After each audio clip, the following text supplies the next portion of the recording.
2nd of April 1911, and I'm hiding in a cupboard in the Houses of Parliament. If they catch me, they might throw me into jail again.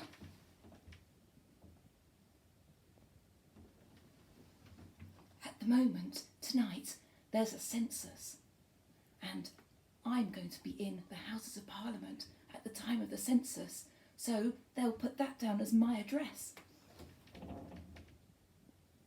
Oh, my name is Emily Wilding Davison, and I'm a suffragette. Just over 100 years ago, women did not have the right to vote in the UK, and two groups formed to protest against this, the suffragists and the suffragettes. The suffragists did not break the law when they protested, but the suffragettes felt it was necessary to do so, and they would do things like throw stones through shop windows and march and chain themselves to railings so that they would get arrested.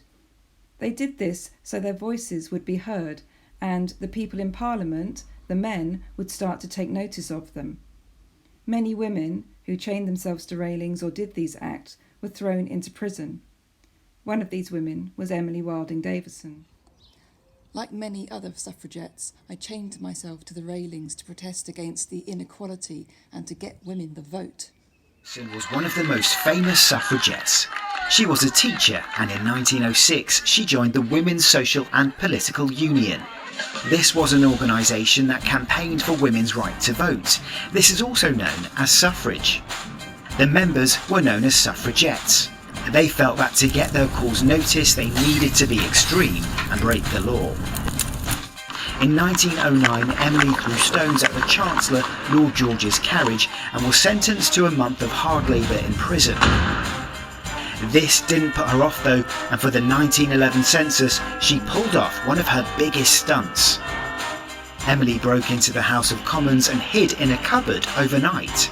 She did this so that on the 1911 census, a form where people mark where they live, she could mark the House of Commons as her home address. At the time, women weren't allowed in the House of Commons, and she hoped this would give her the same political rights as men. Today is the 4th of June, 1913, and I'm about to leave for Epsom to go to the Derby, where I'm going to try to hang this Votes for Women sash on the King's horse. Can you imagine the publicity for the suffragettes when the King's horse rides over the line with a suffragette banner waving from its neck? Wish me luck.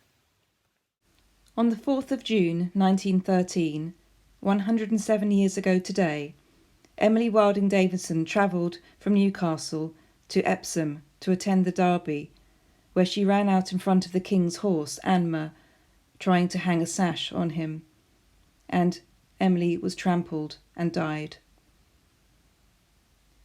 5,000 women led the procession for her funeral in London, and over 50,000 people lined the streets. She was buried in Newcastle, and on her gravestone reads the motto of the suffragettes: deeds, not words. Hello everybody. I hope you enjoyed my short assembly on Emily Wilding Davison. I chose her as my hero because, for me, she represents everything I look for in someone trying to change the world, someone who was passionate about what she believed in, who took up the suffragette motto of deeds, not words. She just didn't say what she wanted to change. She went and did something about it. And she was willing to sacrifice her life in doing so. Nobody knows whether she knew she would die or not.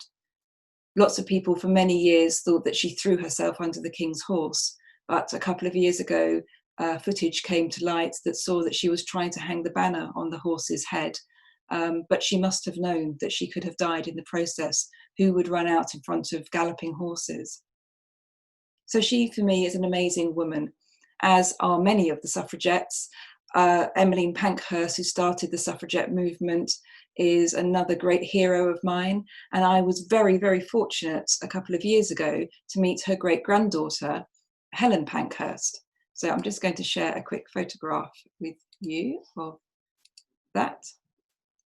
So you can see from the very cheesy smile on my face that I was thrilled to have met Helen Pankhurst, and I was presenting her with a small poetry book about poems about suffragettes, and it was during the celebrations of the 100 years since the women got the vote in 1918.